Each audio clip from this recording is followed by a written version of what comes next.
Bueno, buenas madrugadas. Estamos a sábado 13 de noviembre de 2021, 2:18 de la mañana, de la madrugada. Buenas madrugadas, Madrid. Buenas noches, Venezuela. Hola, mundo entero. Este video es la continuación del anterior, que en este momento está comenzando a subir a YouTube. Se me estaba haciendo muy largo y decidí dividirlo en dos. Estábamos hablando de la revolución de 1848 y la consolidación de los estados-nación. Esta es simplemente la segunda parte de ese video. Se me estaba haciendo muy largo y para no fatigarlos decidí parar y proseguir en un video aparte. Por cierto, les agradecería que en este mismo instante le den a suscribirse al canal, porfa. Denle a suscribirse al canal, háganse suscriptores y así me dan más ánimos para grabar videos, porque ustedes saben que yo no gano nada con esto, sino que me gusta hacerlo, ¿no? Pero si se suscriben, además recibirán una notificación de YouTube, si es que la activan, para que les avisará de cada video nuevo que yo cuelgue. Pero please, suscríbanse. Bueno, estábamos hablando de los obstáculos a la democracia en el video anterior, de la oposición que pusieron las iglesias, ¿no? De la oposición que ejercieron las iglesias. Vamos ahora a hablar de nación y nacionalismo. Todo esto que, para ver este video les aconsejo ver el anterior primero, obviamente, esta es la segunda parte. Primero que nada, bueno, todo esto de lo que venimos hablando da lugar al nacimiento del concepto de nación. El concepto de nación está íntimamente ligado a la soberanía nacional.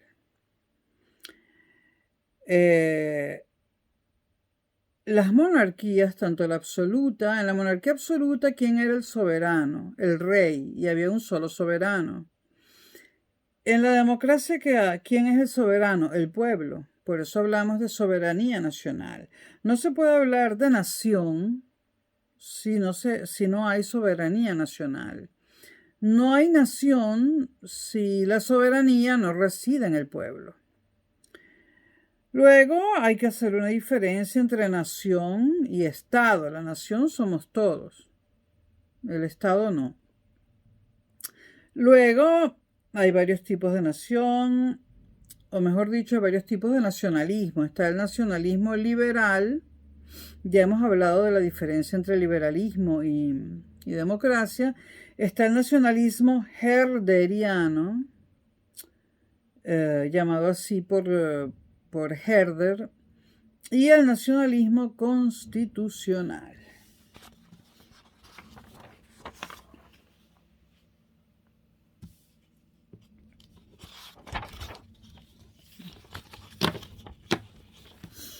Hasta finales del siglo XVIII, hasta finales del siglo XVIII, cuando uno se refería a la nación, uno se refería al sitio donde nació. ¿Cuál es tu nación? En mi caso, ¿cuál es mi nación? Si yo estuviera en el siglo XVIII. Pues Venezuela, porque nací en Venezuela. Así se manejaba la palabra nación hasta el siglo XVIII. El lugar donde nacías. En el siglo XIX, la nación pasa a ser otra cosa. En el siglo XIX también se da ese movimiento cultural y literario y político llamado el romanticismo. El romanticismo se da sobre todo en lo que hoy en día es Alemania. El romanticismo coge la palabra nación, agarra la palabra nación y le da un sentimiento. O sea, la dota de sentimiento, ¿no? A la palabra nación le da una vinculación afectiva.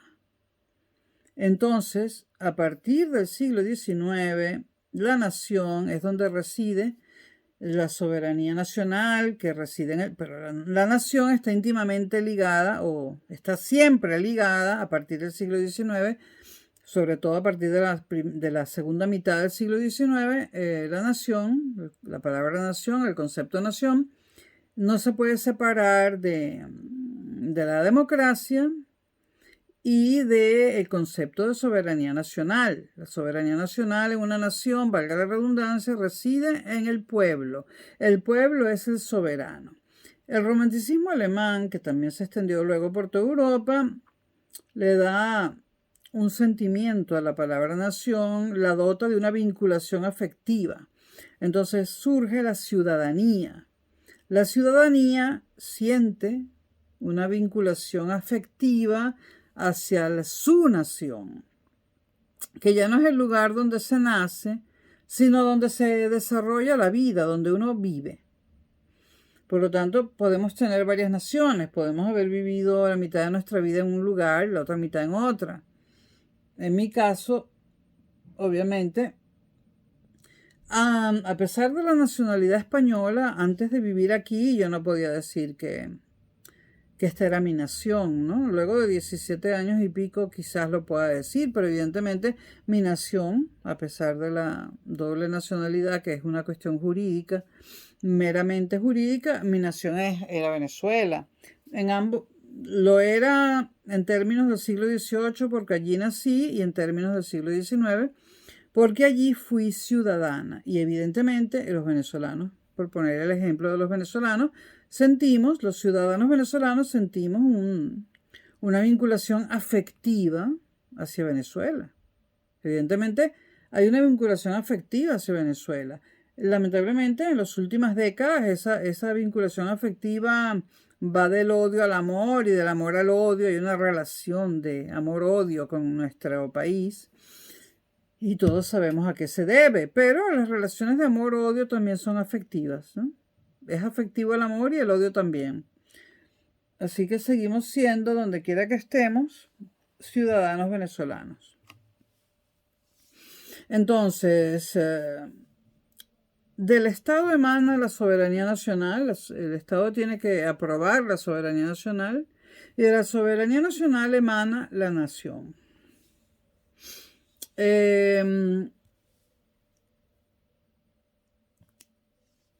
Antes de la segunda mitad del siglo XIX, o sea, hasta el siglo XVIII, la nobleza e incluso el clero obtenían dinero sirviendo en el ejército. Los ejércitos hasta el siglo XVIII estaban compuestos por los hijos de la nobleza y por los curas. Eran ellos los guerreros. Al aparecer la nación, el Estado liberal, la democracia, ya no hay militares, nobles o religiosos. Pierden esa función, ¿no? Y entonces hay un problema, porque las naciones necesitan un ejército, ¿no? O unas fuerzas armadas. Y entonces al principio se buscaron voluntarios entre los ciudadanos. Ya estamos hablando de ciudadanos, ya no estamos hablando de gente, de masas sin criterio, ya estamos en los ciudadanos, ¿no? Pues entre los ciudadanos el Estado busca voluntarios para los ejércitos, porque ya pues la nobleza ha disminuido de tamaño, la nobleza no va gratuitamente, no va a formar parte de un ejército para que defienda a los que antes fueron sus empleados o sus esclavos, ¿no? Entonces, el Estado busca voluntarios para los ejércitos, los voluntarios entre los ciudadanos, entre los miembros de la nación, ¿no? A la nación se le da un nombre femenino a propósito. Eso de la nación es a propósito de género femenino, cosa que va a poner muy mal o pone muy mal a las feministas, pero lo nación no existe y los naciones tampoco. Y la nación se le da se le pone el artículo femenino la, porque la nación representa a la madre del pueblo y por eso la llamamos la nación. Así que los del lenguaje inclusivo yo no sé qué van a hacer, pero es la nación y hay una razón para que sea femenina, porque es la madre del pueblo, la madre de los ciudadanos. Y los hijos, los ciudadanos, deben proteger a su madre, a la nación. Y de allí surge el nacionalismo. ¿El nacionalismo qué es? Los hijos protegiendo a su madre, es decir, los hijos ya grandes protegiendo a su madre, es decir, los ciudadanos protegiendo a su nación. Entonces, el nuevo concepto de ejército era un grupo de ciudadanos que estaban allí para defender a su nación, haciendo el símil de los hijos ya adultos defendiendo a su madre. El nacionalismo implica una legitimación, ¿no? Si yo estoy en un ejército defendiendo a mi nación, yo estoy legitimado doblemente como persona que pertenece a esa nación, ¿no? Y el nacionalismo es necesario para la existencia del Estado. Es verdad que hoy en día el nacionalismo tiene una connotación negativa, ¿no? Pero estamos hablando de un nacionalismo moderado, de lo que era el nacionalismo en el siglo XVI. Para que hubiera Estado era necesario que hubiera nacionalismo, es decir, que hubiera gente que se sintiese hija de esa madre, o sea, hija de esa nación. No era el nacionalismo malentendido de las guerras mundiales del siglo XX, ni el nacionalismo del siglo XXI, por ejemplo, el nacionalismo de ese partido de ultraderecha que hay en España llamado Vox. No, era un nacionalismo positivo, necesario, imprescindible para que hubiera Estado. La soberanía que dijimos pasa del rey, el soberano, al pueblo. Entonces, bueno, ¿qué es el nacionalismo liberal? Que mencioné 3 tipos de nacionalismo. Es el nacionalismo de Estado. Y el ejemplo más grande de nacionalismo liberal son los Estados Unidos. Allí hay un nacionalismo de Estado, es una política de Estado. En otro video lo dije, un norteamericano, un gringo es gringo antes de ser negro, blanco, asiático. Un gringo es gringo antes de ser millonario o pobre o rico. Un gringo es gringo antes de ser jugador de baloncesto, senador. Entonces,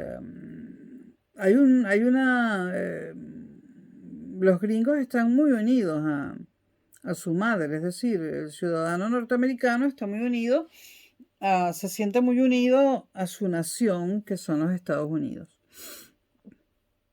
Tan unidos se sienten que ni siquiera se preocupan ni siquiera saben de la existencia de otras naciones, saben 2 o 3 y ya. Entonces, el nacionalismo liberal, el ejemplo más claro que hay es el de los Estados Unidos. La nación es de todos los ciudadanos. Creo que eso no había ni que decirlo, pero vamos a decirlo. La nación es de todos los ciudadanos. Hombres, mujeres y niños. Todos. Ancianos, hombres, mujeres, niños. Bueno, y niñas. Por si acaso hay alguna feminista escuchándome. Niños y niñas.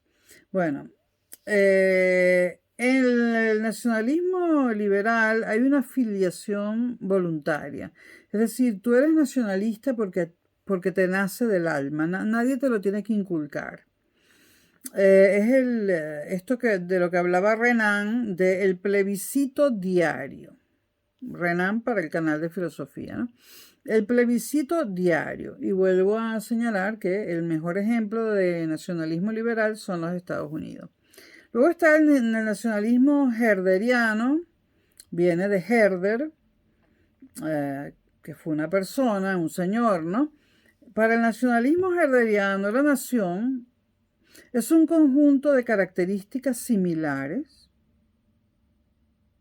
o sea, consiste en personas reunidas en una nación porque poseen un conjunto de características similares, un modo de hacer las cosas parecido, un modo de pensar parecido, un mismo Dios, ojo, y es un nacionalismo, el herderiano, identitario, étnico y religioso. O también podemos colocar es identitario, técnico y religioso, o puede ser solamente identitario, o solamente étnico, o solamente religioso.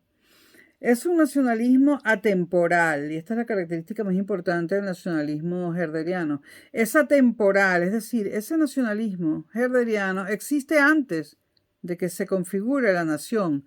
Un ejemplo en boga en este momento sería el nacionalismo islámico. Evidentemente, los une una religión y solamente esa religión.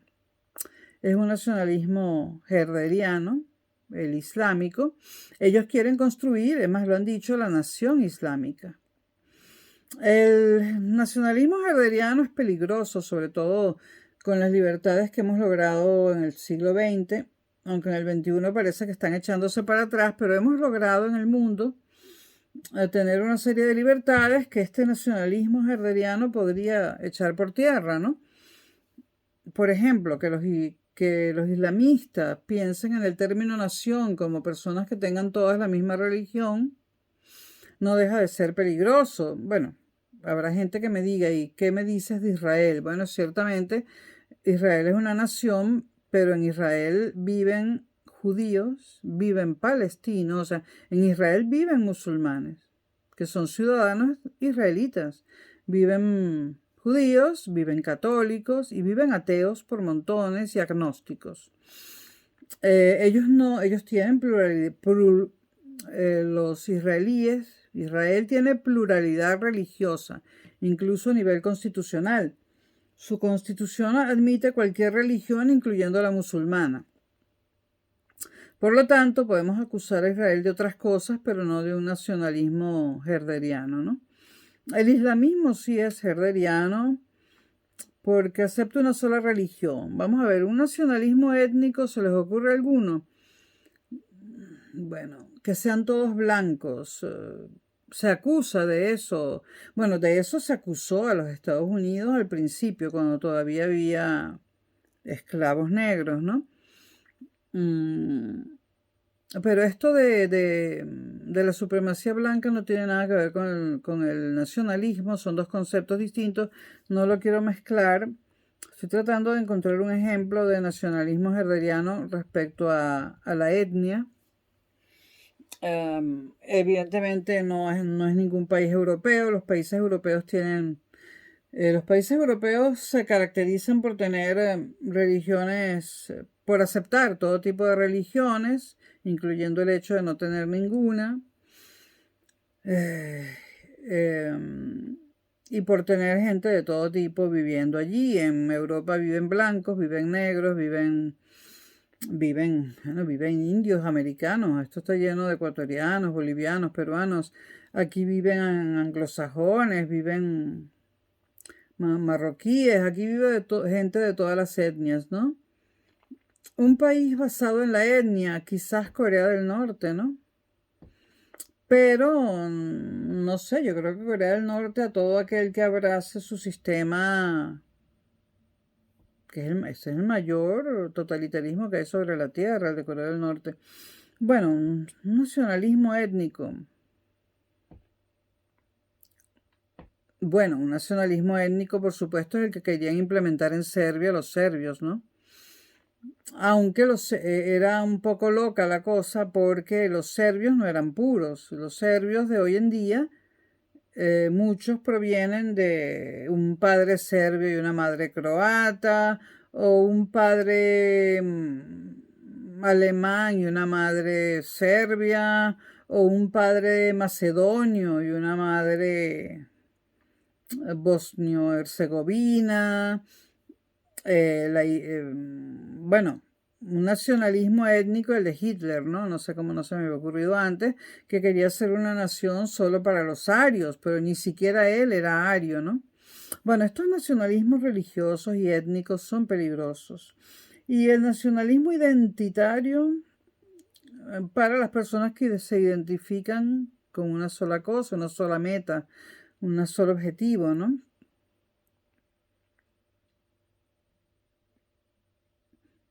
Podría ser algo que tuviese que ver con la cultura, pero no quiero divagar, ¿no? Pero bueno, ya sabemos que el nacionalismo herderiano llama nación a un conjunto de personas que viven juntas en un mismo territorio porque tienen características similares, un modo de hacer las cosas parecido, un modo de pensar parecido, incluso el modo de pensar debe ser parecido, es decir, una misma ideología, un mismo Dios, rezan a un mismo Dios, etcétera, ¿no? Y es un nacionalismo atemporal, existe antes de la nación. De hecho, no hay una nación islámica, pero hay un nacionalismo islámico. Y luego está el nacionalismo constitucional, que se basa en una comunidad de leyes. O sea, leyes que rigen para todos los ciudadanos y que todos los ciudadanos aceptan. Por eso es bueno que las constituciones sean aprobadas en plebiscitos o en referenda, para que estén legitimadas por el soberano, que es el pueblo. En un nacionalismo constitucional hay una comunidad de leyes y el ciudadano se identifica con todas estas leyes, ¿no? Mal que bien, creo que algunos países latinoamericanos caben en esto, ¿no? El problema que hay en Latinoamérica no es que las constituciones sean malas, es que no se cumplen.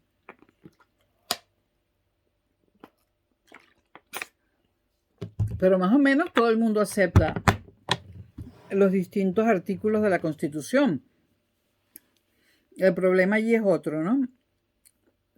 El nacionalismo herreriano se consigue luchando. Y volvemos al caso de los islamistas. Ellos luchan por conseguir un territorio para ellos y por eliminar físicamente a quienes no son como ellos, ¿no? ¿Qué pasaría si ganan la lucha? Bueno, si ganan la lucha, hacen una nación con un territorio, ¿no?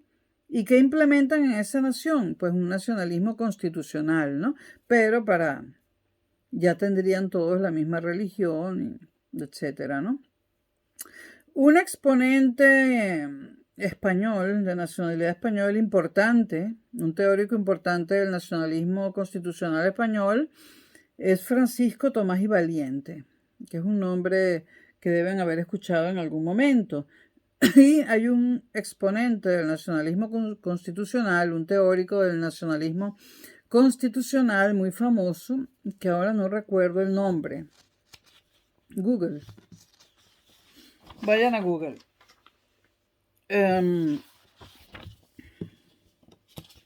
Entonces, partimos de la Revolución de 1848 y ya tenemos naciones. Qué rápido, ¿no? En los videos todo es rápido. Vamos a hablar un poco de cómo surge Italia, de cómo surgen las naciones, ¿no? Porque empiezan a surgir en el siglo XIX en Europa. Y muchas naciones europeas, yo diría que la mayoría, han nacido después de las naciones latinoamericanas. La primera nación son los Estados Unidos, la primera nación-estado. Y la segunda, tercera y cuarta puede que sean latinoamericanas, ¿no? Pero bueno, este video todavía versa sobre Europa, ¿no?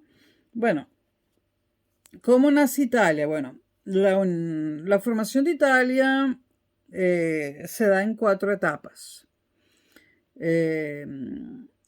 Digamos que las características de los italianos, que todavía no se llamaban italianos, digamos que gente de ciertas características e ideas se quería agrupar, pero para esto había que unificar territorios, ¿no?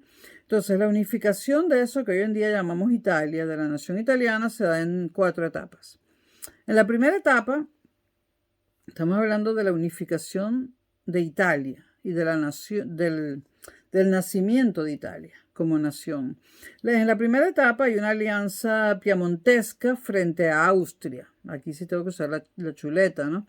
En la primera etapa de la unificación de Italia, repito, hay una alianza piamontesca frente a Austria entre los años 1858 y 1859.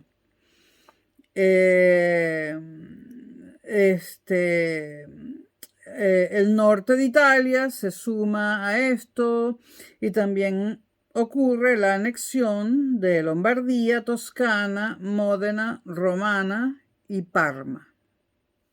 de donde viene el queso parmesano, de Parma, por eso se llama parmesano. Y a mí me fascina la panceta romana. Bueno, entonces, en una primera etapa hay una alianza piamontesca frente a Austria. Y a esa alianza se le une el norte de Italia y se anexan además los territorios de Lombardía, Toscana, Módena, Romana y Parma. En la segunda etapa está la intervención de Garibaldi y la anexión del reino de las dos Sicilias entre 1860 y 1861. Y Víctor Manuel II es coronado rey de Italia. Pasó primero por un reino, ¿no? En la tercera etapa hay guerra de Italia y Prusia versus Austria en el año de 1866. Hay una guerra donde hay una coalición entre Italia y Prusia que se enfrenta a Austria. Y en esta tercera etapa, Italia se anexa Venecia. En la cuarta etapa se soluciona la cuestión romana, porque en Roma estaban los estados pontificios y los estados pontificios tenían una cantidad de territorio enorme. Y lo que iba a llamarse Italia quería quitarle todos los territorios al clero.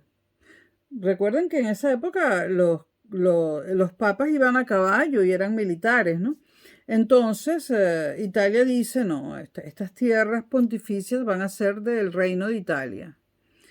Pero entonces, el catolicismo todavía tenía el cristianismo y todavía tiene sus defensores, y entonces lo que hicieron fue reducir la enormidad de tierras que tenía el clero, el pontificado, lo redujeron a eso que hoy en día llamamos el Vaticano.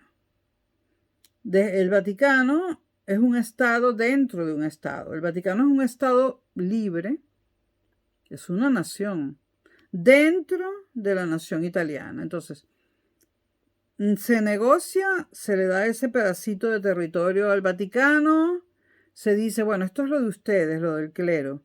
Y ahí están sus estados pontificios en ese pedacito, ¿no? Y se soluciona la cuestión romana porque el problema se centraba en Roma y se culmina el proceso de unificación en el año de 1870. Italia nace en 1870. Nace mucho después de Venezuela o varias décadas después de Venezuela. Hablemos un poquito del Vaticano. Bueno, está Italia, ¿no? Cuya capital es Roma. Dentro de Roma, pues está Roma y está el río Tévere, ¿no? Del lado este del río Tévere está lo más famoso de Roma. Del lado este del río Tévere, Roma está a ambos lados del Tévere.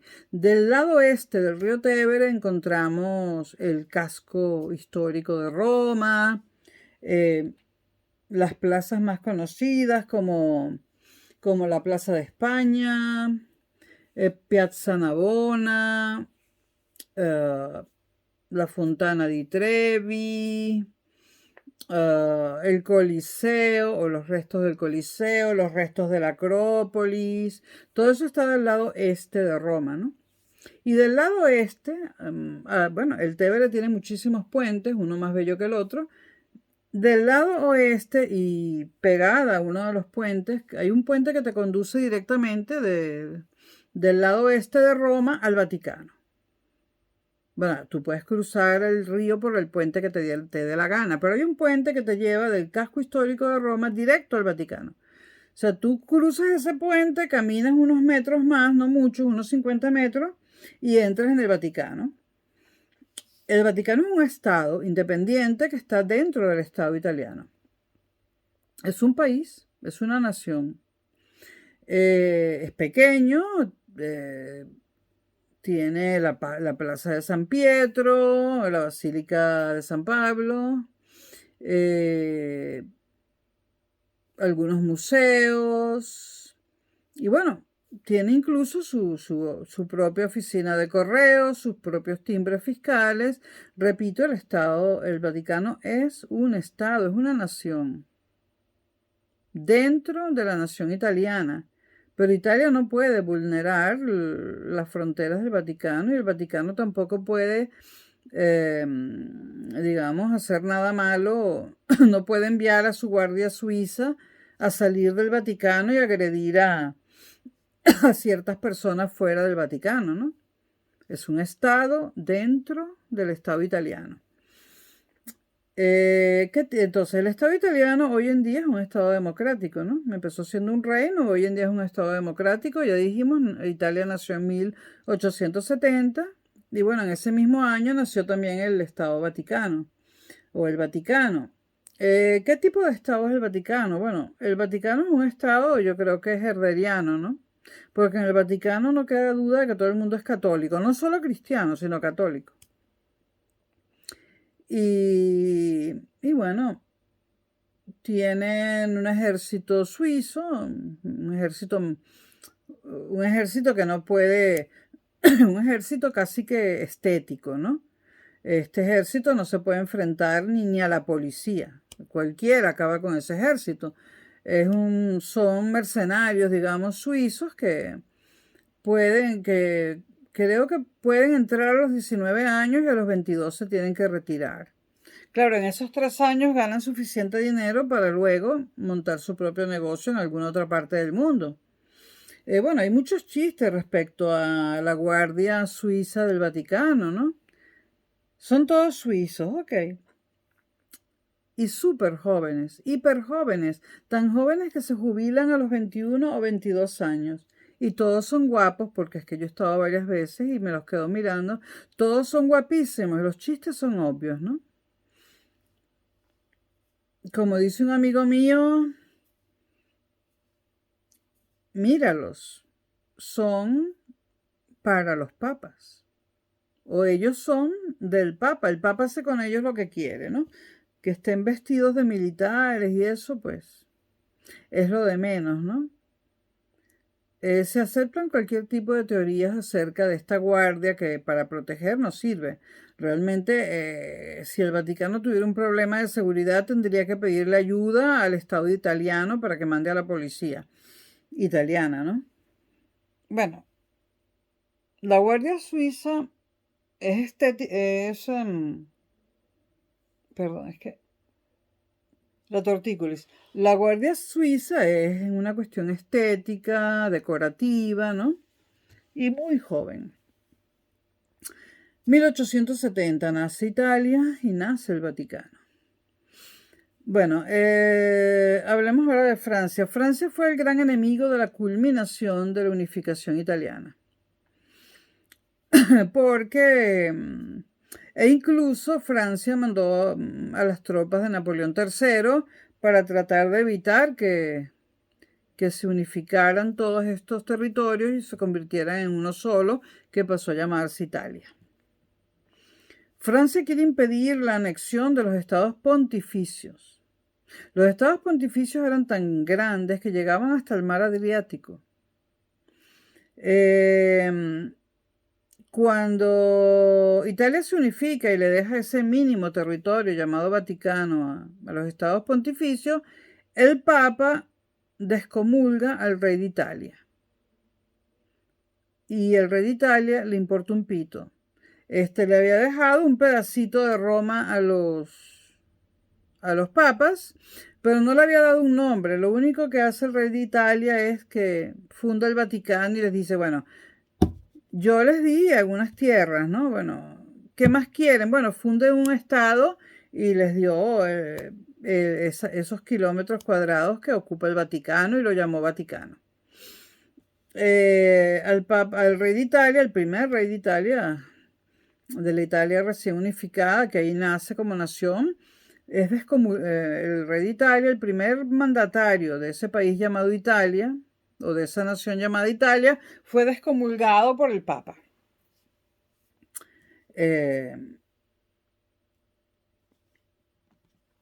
La unificación alemana. Hay un fracaso del primer intento de unificación de 1848, el año en que comienza la revolución del 48, la tercera oleada revolucionaria. Hay un fracaso en el intento de unificación de territorios germanos en 1848. Este intento de unificación lo hace el Parlamento de Frankfurt y es un intento hecho por parte de Austria, de unificar territorios germanos, porque tanto lo que hoy en día es Alemania como lo que hoy en día es Austria son territorios germanos. Los germanos incluye a ambos países y también incluye a ciertas zonas de Hungría y de otros países, ¿no? Entonces, el Parlamento de Frankfurt, dirigido por Austria, trata de unificar territorios germanos en 1848, pero fracasa.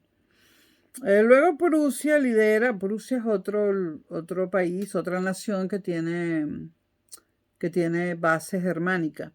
En segundo lugar, Prusia lidera un nuevo proyecto de unificación de territorios germanos de mano del canciller Bismarck, Otto von Bismarck, muy famoso, ¿no?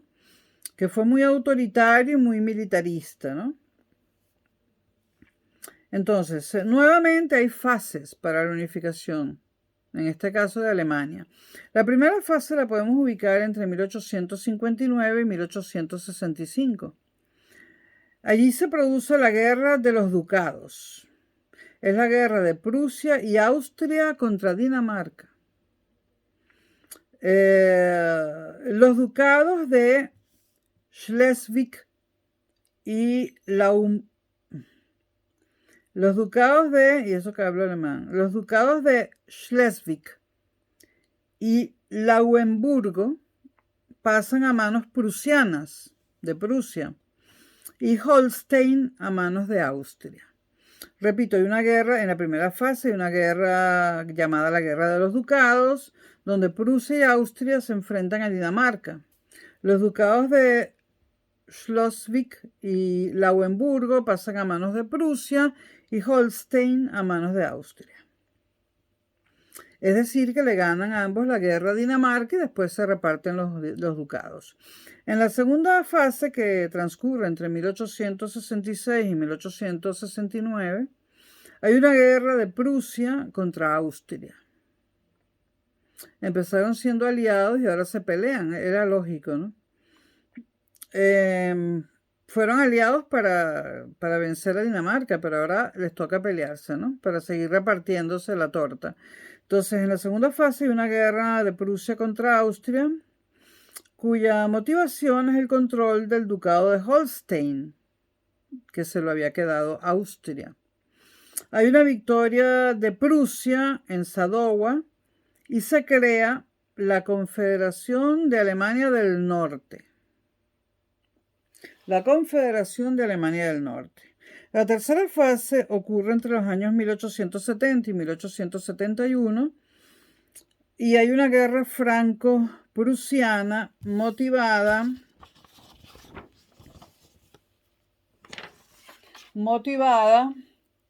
por la alianza que Bismarck había creado con los estados alemanes del sur, que hacen frontera con Francia. Esa región, donde los estados alemanes del sur hacen frontera con Francia, era una región rica en minerales. Yo no sé si ya han sido todos totalmente explotados o sigue habiendo yacimientos, ¿no? Tras la victoria de Prusia en Sedan, se produce la ocupación de Alsacia y Lorena y la creación del Reich de Guillermo I. Reich es imperio en alemán. Y la creación del Reich de Guillermo I. Esto, digamos que puede ser considerado como el primer imperio alemán. Falta seguir hablando de Alemania. Hemos repasado cómo nació Italia, cómo nació el Vaticano y cómo nació Alemania. No voy a grabar videos de todos los países, sino de los más importantes. Evidentemente Italia y Alemania lo son. Habrá que hablar de Francia y bueno, en los videos que están por venir. Y tengo mucho trabajo atrasado, por lo cual no creo que pueda colgar videos de historia hasta dentro de una semana o más. Y trataré de colgar la segunda parte del video de Aristóteles. Trataré de colgarla la semana que viene en el canal de filosofía. Bueno, este es el canal de historia. Soy Concha Seijas. Gracias por haberme escuchado. No se olviden de suscribirse al canal, porfa, y el de filosofía también. Son las 2:58 de la mañana, de la madrugada, del sábado 13 de noviembre de 2021, en la ciudad de Madrid, España. Buenas madrugadas, Europa. Buenas noches, América. Saludos.